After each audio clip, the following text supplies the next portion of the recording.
Hello, I'm Nika Balmes.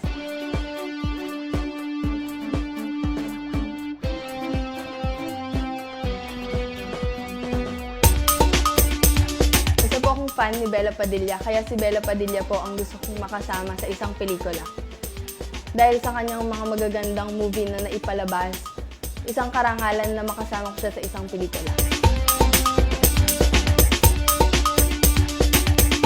Marami pong magagaling na sa veteranong aktres at aktor dito sa ating industriya. Pero po ang pinaka-ina-idolize ko ay si Maricel Soriano dahil sa kanyang natatanging galing sa pag-arte.